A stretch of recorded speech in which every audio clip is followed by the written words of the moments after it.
राज्य में शिक्षा व्यवस्था को बेहतर एवं समावेशी बनाने के लिए शालाओं और शिक्षकों का युक्तिकरण किया जा रहा है। नगरीय इलाकों में छात्रों की तुलना में अधिक शिक्षक पदस्थ हैं, जबकि ग्रामीण एवं दूरस्थ अंचलों में शालाओं की स्थिति इसके विपरीत थी।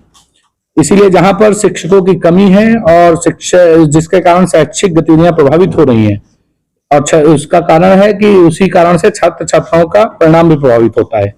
इसी स्थिति को सुधारने के उद्देश्य से प्रदेश सरकार द्वारा युक्तिकरण का कदम उठाया गया है। इससे जिन शालाओं में शिक्षक की जरूरत है वहां शिक्षक उपलब्ध होंगे। ग्रामीण क्षेत्रों में गणित, रसायन, भौतिकी और जीव विज्ञान जैसे विषयों के विषय विशेषज्ञ उपलब्ध होंगे। बच्चों को अच्छी शिक्षा, बेहतर शैक्षणिक वातावरण और बेहतर सुविधाएं मिलेंगी।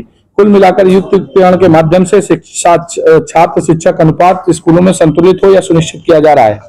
शिक्षा का अधिकार अधिनियम 2009 और राष्ट्रीय शिक्षा नीति 2020 के दिशा निर्देशों के अनुरूप शिक्षकों और शालाओं का युक्तिकरण किया जा रहा है।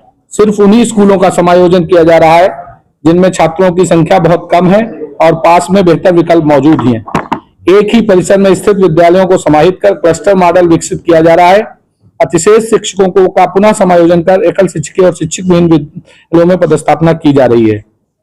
युक्तिकरण का सबसे बड़ा जो लाभ होगा वो ये होगा कि 90% बच्चों को बार बार जो एडमिशन और टीसी वाली प्रक्रिया है उससे भी मुक्ति मिलेगी और बच्चों की पढ़ाई में गुणवत्ता के साथ निरंतरता बनी रहेगी। पूरे राज्य में केवल 241 स्कूलों का समायोजन किया जा रहा है, जिसमें से रायपुर जिले में 4 शालाओं का समायोजन किया गया है। एक अभनपुर का है और 3 रायपुर नगर के हैं। ग्रामीण क्षेत्र में जहां वो स्कूल जो जिनके अगल बगल 1 किलोमीटर की परिधि में दूसरा स्कूल था और बच्चों की संख्या 10 से कम थी। नगरीय क्षेत्र में 500 मीटर में दूसरा स्कूल था और बच्चों की संख्या 30 से कम थी। ऐसे चार विद्यालयों का यहाँ समायोजन दूसरे विद्यालय में किया गया है। बाकी 385 विद्यालयों को एक ही परिसर में जो प्राइमरी स्कूल या मिडिल स्कूल थे उनको एक विद्यालय के रूप में, क्लस्टर विद्यालय के रूप में किया गया है। इस प्रकार से अगर देखेंगे तो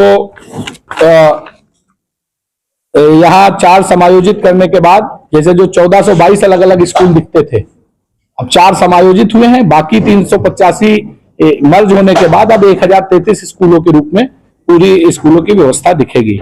अगर रायपुर की बात करें तो यहाँ जो अतिशेष शिक्षक निकल के आए वो 1013 निकल के आए, जिनमें व्याख्याता 127 थे, 237 मिडिल स्कूल के थे, सहायक शिक्षक 645 थे। उसके विरुद्ध 1478 की हमारी रिक्तियां थी। उनको करने के बाद अब सहायक शिक्षकों की रिक्तियां नहीं बची हैं, लेकिन बाकी जो अतिशेष थे उनको करने के बाद भी कुछ रिक्तियां बची हैं जो बाद में उनका निराकरण किया जाएगा।